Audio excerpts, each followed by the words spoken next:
오늘 말씀의 제목은 버림받는 자가 복이 있는 이유입니다. 우리는 태어나면서부터 공동체 속에서 살아가게 됩니다.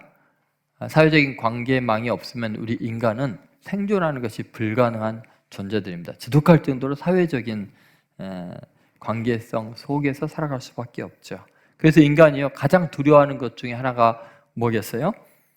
신체적으로, 경제적으로, 정신적으로 고통을 겪을 수밖에 없는 가장 근원적인 문제는 사실은 사회에서, 자기가 속한 공동체에서 격리되거나 축출되거나 버림을 당하는 것입니다.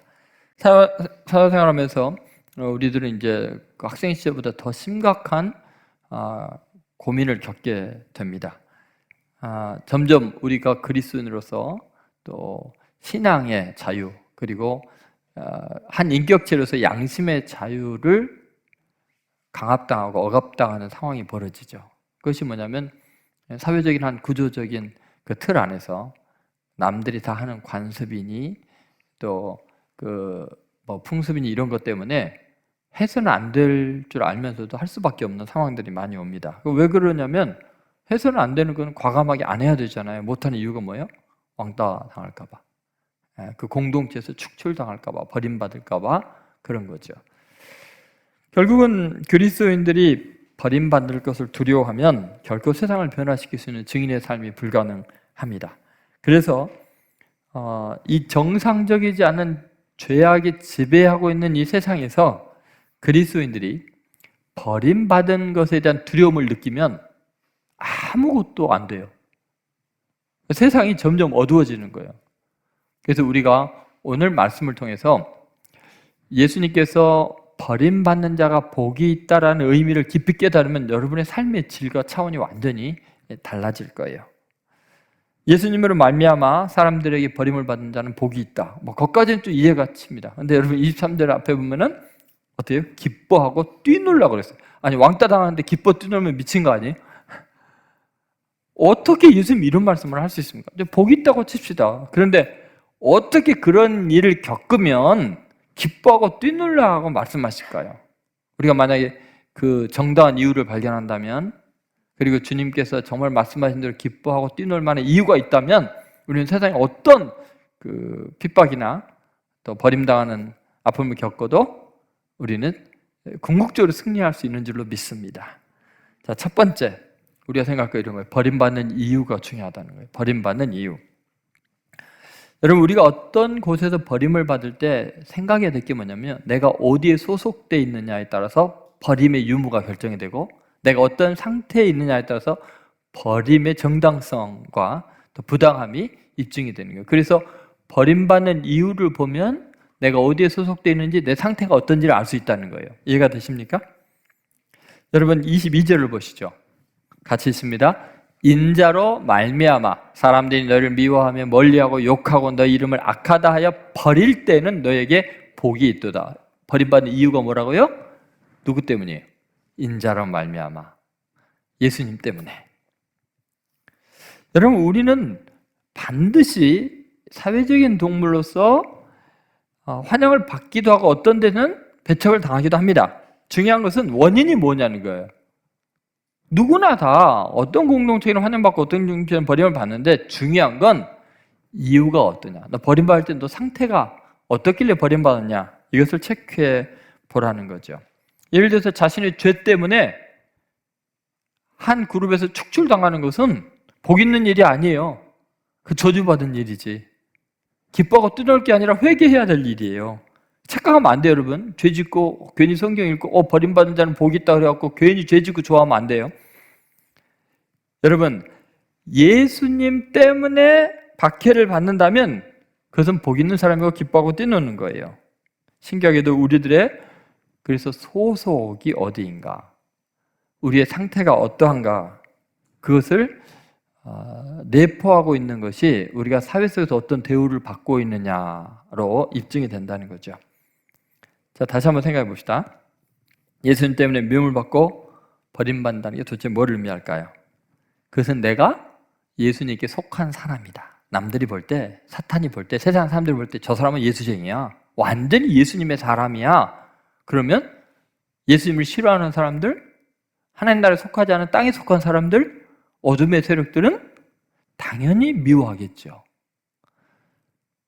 여러분, 누군가를 가장 힘들게 하고 괴롭히는 건 그 사람 당사자를 미워하는 것보다 그 사람이 가장 사랑하는 사람을 괴롭히고 미워하면은 굉장히 힘들어져요, 당사자가.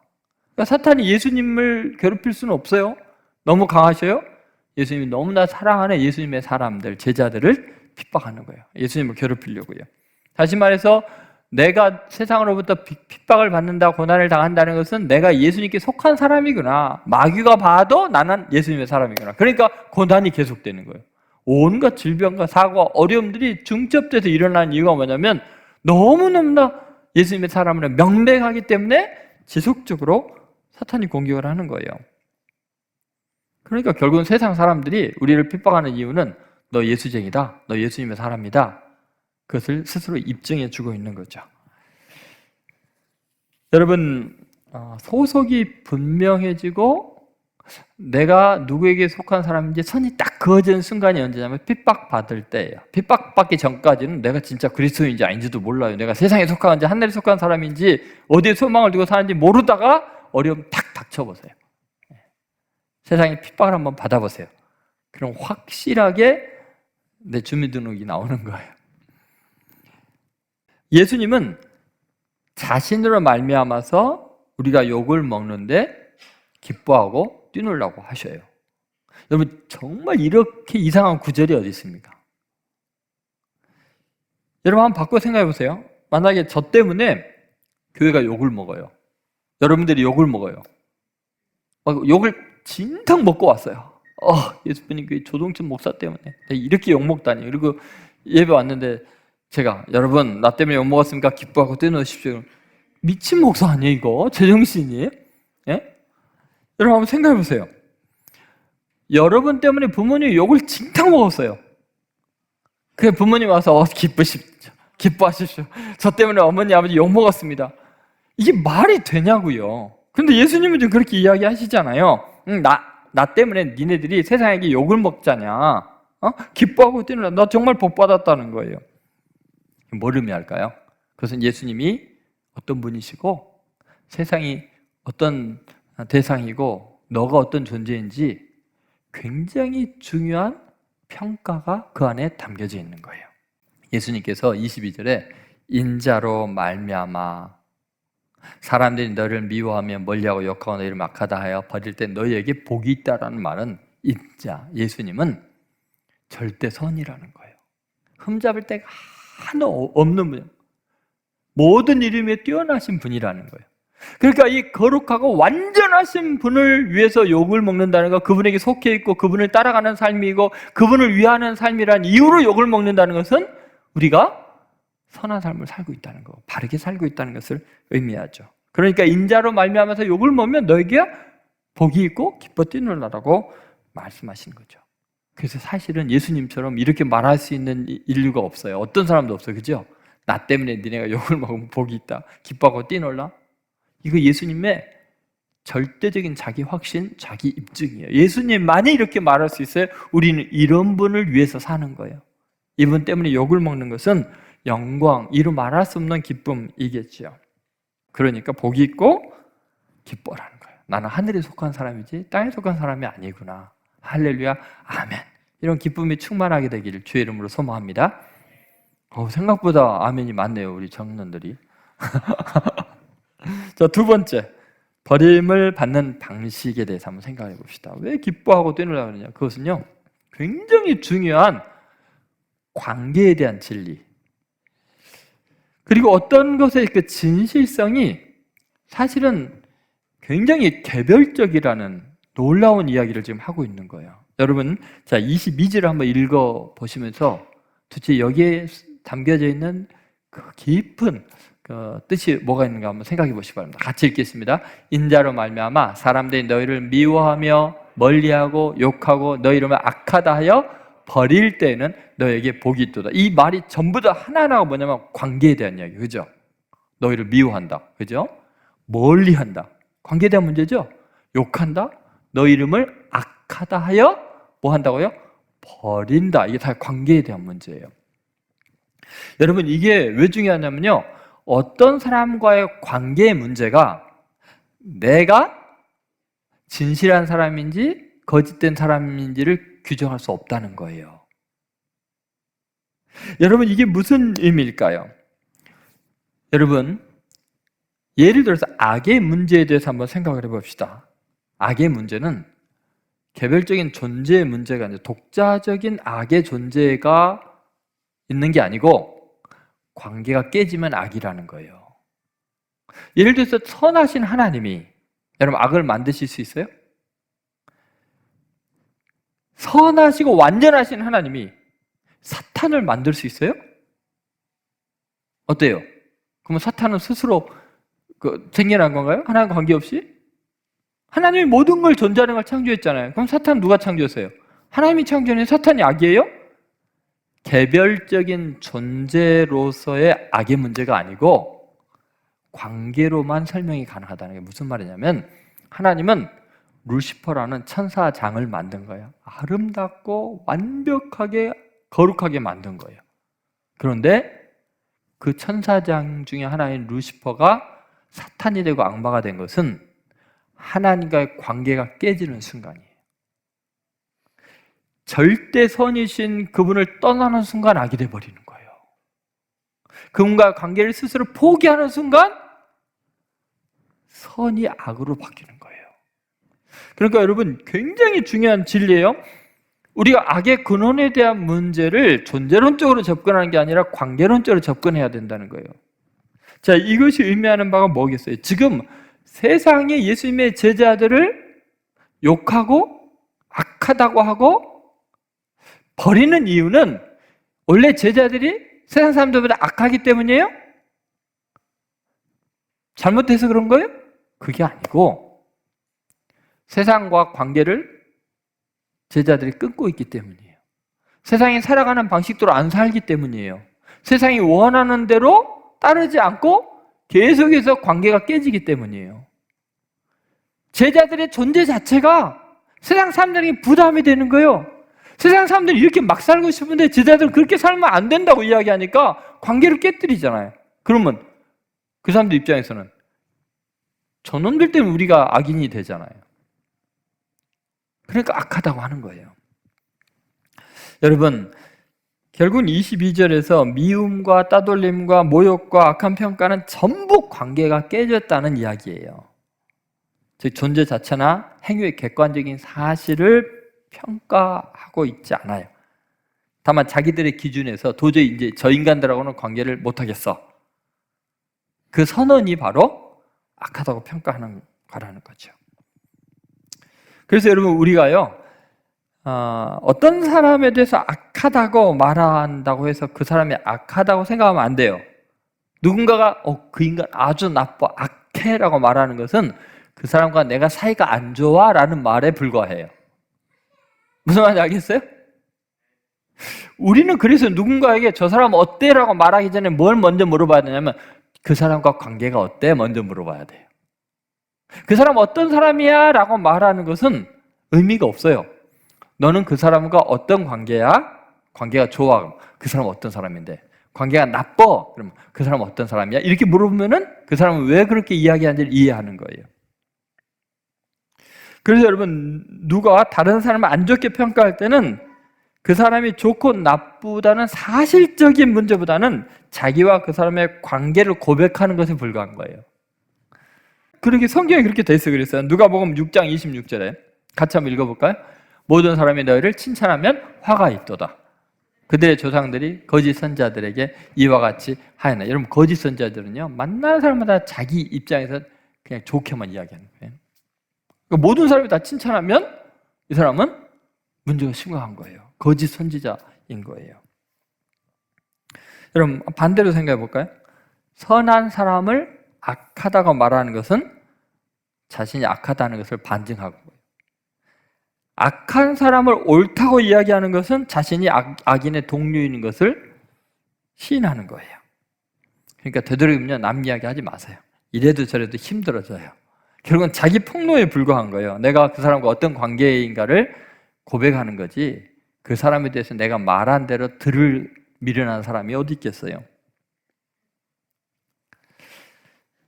여러분, 세상이 우리를 악하다고 한들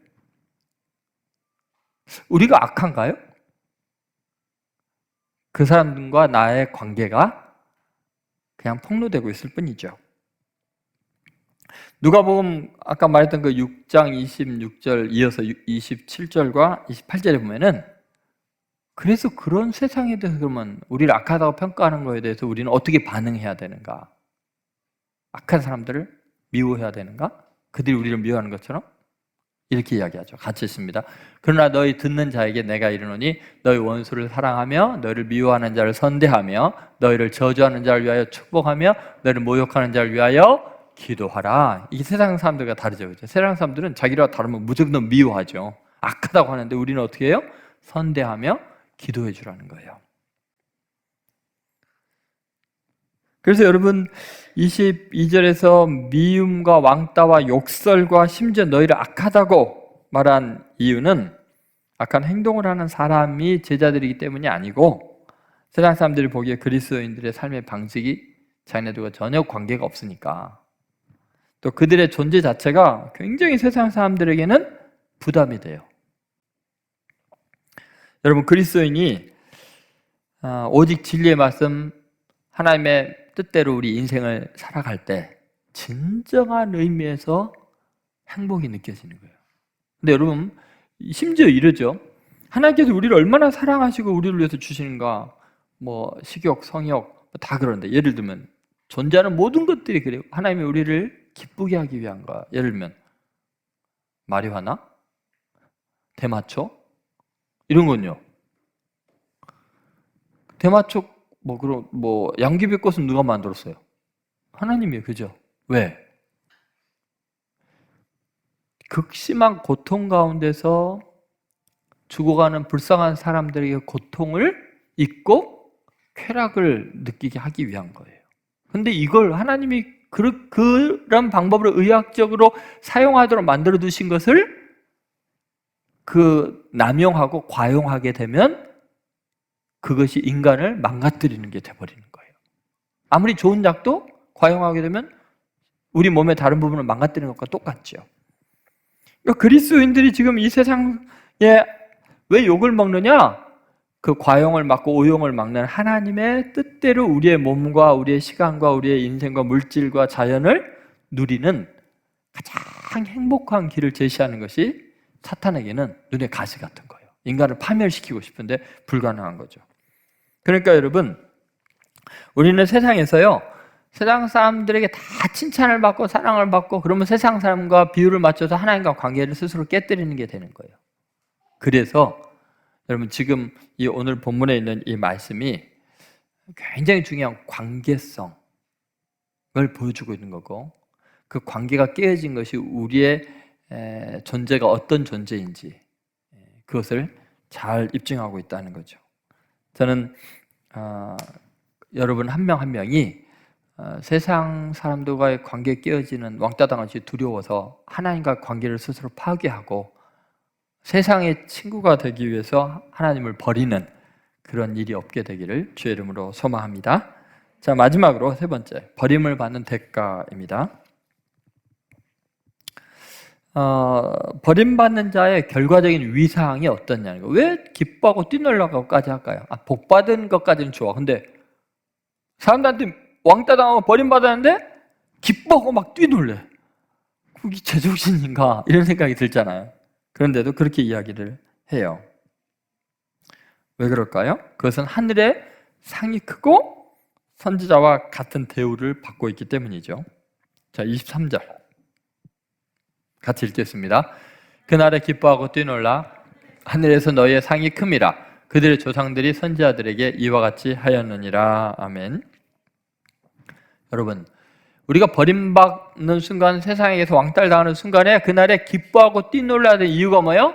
하늘에서 너의 상이 큽니다. 세상 사람들에서는 버림받는데 하늘에서는 뭐예요? 정말 칭찬을 받는 거예요. 정말 멋지다. 너무 거룩하다. 너무 훌륭하다. 갑자기 차원이 땅에 발을 딛고 세상에 욕을 먹고 살아가야 되는 비참한 우리들, 세상 사람들이 짓밟히는 우리들이 하늘의 차원으로 갑자기 위상이 바뀌는 거예요. 상이 있는 존재로. 더구나 더 놀라운 것이 뭐예요? 예전에 너희 선지자들이 이런 대우를 받았다는 게 무슨 말이에요? 지금 너희들이 선지자 대우를 받게 된다는 거예요. 여러분, 사실 세리 마태 죄인의 대명사였잖아요. 베드로, 야고보, 요한 별 볼 일 없는 가난한 어부들이었어요. 사회적으로 굉장히 수준 낮은 사람들이었어요. 그런데 그들이 예수님을 따르기 시작했어요. 세상 사람들에게 예수님 믿는다는 이유로 핍박받기 시작했어요. 그런 다음부터요, 놀랍게 그들은 사도라는 직함을 얻고요, 구약의 위대한 선지자들과 필적할 만한 하나님의 사람들로, 역사를 움직이는 사람들로, 영원히 그 이름이 빛나는 사람들로 완전히 바뀌게 되잖아요. 세상에서는 버림받고 천대받고 악하다는 평을 받는데 실제로 인류 역사에서 그들처럼 위대해지고 멋있어지고 가치 있는 인생을 산 사람이 없다는 거예요. 그런데 만약에 이제 바꿔 생각해 봅시다. 그 예수님 당시에 세상에 영향력 있고 세상에 존경을 받고 세상에 힘을 끼쳤던 제사장들, 서기관들, 바리새인들, 그리고 그 당시 로마의 총독, 그리고 악한 부자들 전부 다요, 이름이 없어요. 세상에 살아 있어야 될 이유가 없는 사람들이에요. 전부 다 신기하게도 하나님의 원수가 되어 있어요. 하나님께 버려진 인생들이에요. 그래서 여러분, 우리가 중요한 게 뭐냐면요, 너무 왕따 안 당하려고 애쓸 필요 없어요. 너무 세상 사람들이 악하다고 하고 버림받고 욕을 먹는다고 슬퍼하고 좌절하지 마세요.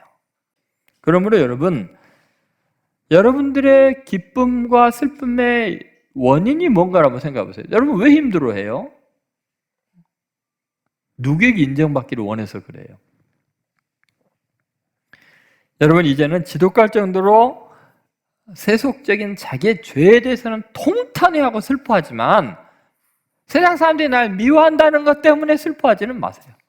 그것 때문에 좌절하지 마세요. 할렐루야, 아멘 하고 이겨나가세요. 그래서 여러분, 예수님을 위해서 살고 하나님의 영광을 위해서 살고 성수주의를 하기 위해서 왕따를 당하고 경제적인 손해를 보고 괜찮아요.